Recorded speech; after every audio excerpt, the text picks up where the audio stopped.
ಸಿನಿಮಾದಲ್ಲಿ ತಾಳ್ಮೆ ಅನ್ನೋದು ಬಹಳ ಮುಖ್ಯ. ನಾವು ಆತರವಾಗಿ ಏನೋ ಆಗ್ಬಿಡ್ಬೇಕು, ಓವರ್ ನೈಟ್ ಏನೋ ಆಗ್ಬಿಡ್ಬೇಕು, ಬಂದೆ ನಾಳೆ ಸ್ಟಾರ್ ಆಗ್ಬಿಡ್ಬೇಕು ಅನ್ನೋ ಮನಸ್ಥಿತಿ ಇದ್ರೆ ಚಿತ್ರರಂಗದಲ್ಲಿ ಕಷ್ಟ. ಬಹುಶಃ ಕೆಲವ್ರಿಗೆ ಅದೃಷ್ಟ ಇರುತ್ತೆ, ಆಗ್ಬೋದೇನೋ. ಆದ್ರೆ ಒಂದು ಟೆಸ್ಟ್ ಮ್ಯಾಚ್ ಆಡ್ದಂಗೆ ಆಡಿದ್ರೆ ಒಳ್ಳೇದು ಅಂತ ಅನ್ಸುತ್ತೆ. ಲಾಂಗ್ ರನ್ ತಲೆಯಲ್ಲಿ ಇಟ್ಕೋಬೇಕು. ಈಗ ನಾನೇ ಏಕಾಏಕಿ ಸಿನಿಮಾ ಮಾಡಿರೋದಲ್ಲ. ನಾನು ಮೊದಲು 2 ವರ್ಷ ಬೀದಿ ನಾಟಕ, ಡ್ರಾಮಾ, ಶಾರ್ಟ್ ಸಿನಿಮಾಗಳು ಈ ಥರ ಮಾಡ್ತಿದ್ದೆ. ದಪ್ಪ ಇದ್ದೆ, ಒಂದು 20 kg ತೂಕ ಇಳಿಸ್ದೆ.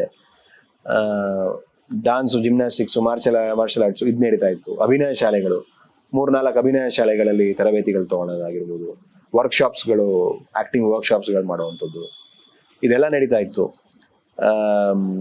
ಇದರ ನಡುವೆ ಆ ಕ್ಯಾರೆಕ್ಟರ್ಗಳಿಗೆ ಏನೇನು ತಯಾರಿಗಳು ಮಾಡಬೇಕು ಅದು ಪ್ರತ್ಯೇಕವಾಗಿ ಸಿನಿಮಾ ಇದೇ ಮಾಡೋದು ಅಂತ ನಿಖರವಾಗಿ ಯಾವಾಗ ನಾವು ಫೈನಲೈಸ್ ಮಾಡ್ಕೊಂಡ್ವಿ, ಅದಾದ್ಮೇಲೆ ಅದಕ್ಕೆ ಬೇಕಾಗಿರುವಂಥ ತಯಾರಿಗಳು ನಡೀತು.